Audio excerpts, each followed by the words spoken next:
আমাকে 10 কেজির মতো বলছিল, আমি 15 কেজির মতো ওয়েট গেইন করে ফেলছি আর কি। ভাতের অভ্যাস এটা একবার শুরু হয়ে গেলে এটা নেশার মতো কেউ ছাড়তে পারে না। আমার কাছে কোনো কিছুই মনে হয় না দেরিতে আসে, আমার কাছে মনে হয় যে সবকিছুই সঠিক সময়েই আসে। যে হোয়াই তমা মির্জা আফটার সুরঙ্গ দেখার পরে তারা তাদের অ্যান্সার পেয়ে গেছে। সময়টা দীর্ঘ হলে সেটা আমার কাছে যথার্থই মনে হয় যদি কন্টেন্ট ওরিয়েন্টেড হয়। যেমন এই গল্পের জন্য আমি সুরঙ্গেতে অনেক ছিমছাম ছিলাম, আমি ভেবেছিলাম যে অনেক পাতলা জীবন যাপনই কাটাবো, কিন্তু টিম থেকে যখন বলা হয় যে ওয়েট গেইন করতে হবে, আমাকে 10 কেজির মতো বলছিল, আমি 15 কেজির মতো ওয়েট গেইন করে ফেলছি আর কি। ভাতের অভ্যাস এটা একবার শুরু হয়ে গেলে এটা নেশার মতো কেউ ছাড়তে পারে না। I am trying my level best, কারণ নেক্সট প্রজেক্টের জন্য আবার তারা বলছে 20 কেজি ওয়েট ডাউন করে ফেলছে, কাটাল ডাউন করতে। So I am trying.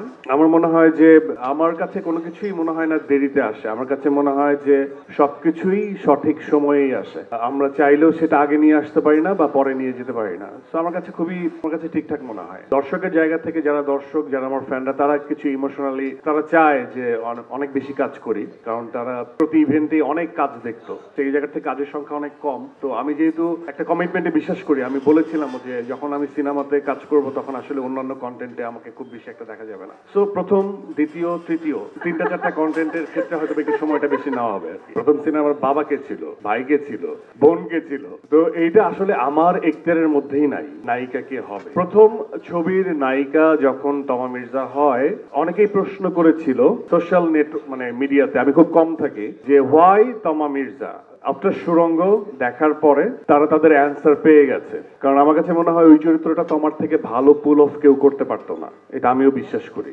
এটাও সিমিলার, যে কোশ্চেনটা অ্যারাইজ হয়েছে সেটার উত্তরটা অবশ্যই তারা দিবে, বাট আমার কাছে মনে হয় যে আফটার ওয়াচিং দাগি দেখার পর সবার কাছে এটা মেক সেন্স করবে যে হোয়াই তমা মির্জা। আপনারা যদি মুভি লাভার হন, এটা একটা মেটাফোর, এটাও একটা ইঙ্গিত। হঠাৎ করেই কেন এই নাম্বারের কয় দিছে? তো আমার মনে হয় যে আল্লাহর নাম থাকলে হয়তোবা একটা লাক ফেভার করে। তো নিশান চরিত্রের হয়তোবা ভাগ্য এবং দুর্ভাগ্য দুটোর সাথে হয়তোবা এই নাম্বারটারও মিল থাকতে পারে। সেজন্য আসলে আবার সিনেমাটা দেখতে হবে। তবে হ্যাঁ, আমি কোনো থিয়েটার ব্যাকগ্রাউন্ড থেকে বিলং করি না, বাট এটা আমি যে অনেক বেশি প্রাউড ফিল করি তাও না।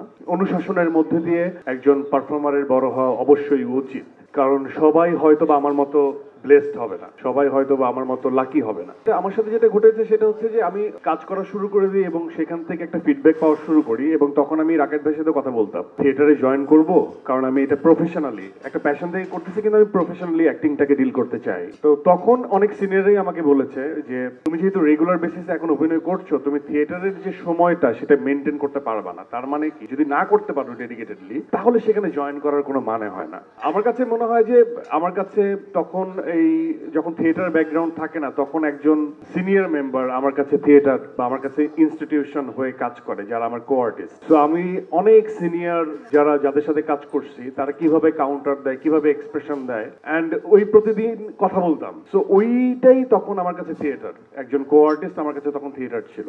এবং আস্তে আস্তে এখনো কিছু হয় না, বাট লোকমুখে বুঝি যে কিছু একটা হচ্ছে, তখন বুঝতে পারি যে না, কিছু একটা হচ্ছে হয়তোবা। কিন্তু আমি বলবো যে এটার কোনো শেষ নাই, এভাবে থিয়েটার ব্যাকগ্রাউন্ড থাকাটা অবশ্যই খুব দরকারি।